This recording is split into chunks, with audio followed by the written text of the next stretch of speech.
Brazil के Rio de Janeiro में BRICS शिखर सम्मेलन के घोषणा पत्र में 22 अप्रैल के पहलगाम आतंकी हमले की कड़ी निंदा की गई है। पहलगाम हमले में 26 लोग मारे गए थे।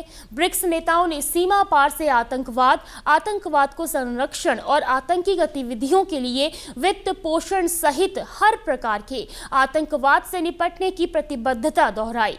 घोषणा पत्र में आतंकवाद को कतई बर्दाश्त न करने की नीति सुनिश्चित करने और इससे निपटने में दोहरे मानदंड को खारिज करने का आग्रह किया गया है।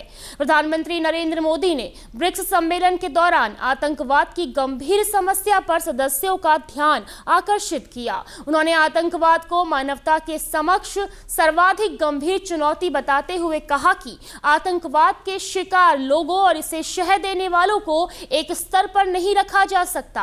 प्रधानमंत्री ने कहा कि आतंकवादियों पर प्रतिबंध लगाने में कोई हिचक नहीं होनी चाहिए। शांति और सुरक्षा के विषय पर चल रही चर्चा में भाग लेते हुए पहलगाम आतंकवादी घटना को कड़े शब्दों से निंदा करने पर उन्होंने ब्रिक्स सदस्य राष्ट्रों के नेताओं का धन्यवाद किया।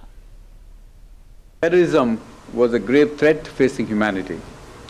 In this context, he noted that all the leaders have condemned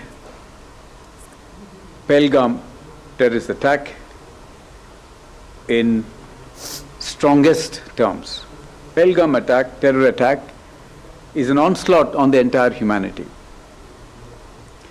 He also noted that those funding, promoting and providing safe havens to terrorists must be dealt with in the harshest terms. In the session on strengthening multilateralism, economic, financial affairs and artificial intelligence, Honorable Prime Minister expressed that diversity and multipolarity were valued strengths of the BRICS. प्रधानमंत्री नरेंद्र मोदी का कहना था कि पहलगाम घटना भारत की आत्मा, पहचान और सम्मान पर घातक हमला था। उन्होंने यह भी कहा कि यह केवल भारत पर किया गया हमला नहीं था, बल्कि पूरे मानवता पर किया गया प्रहार था। आतंकवाद की बर्बरता पर जीरो टॉलरेंस की मांग करते हुए उन्होंने सूचित किया कि आतंकवादी संगठनों पर कड़ी पाबंदी लगाई जानी चाहिए। उन्होंने यह भी स्पष्ट किया कि भारत हमेशा संवाद और राजनीतिक मार्गों द्वारा ही अंतर्राष्ट्रीय मसलों के समाधान पर अमल करेगा, जिससे वैश्विक शांति बनी रहे।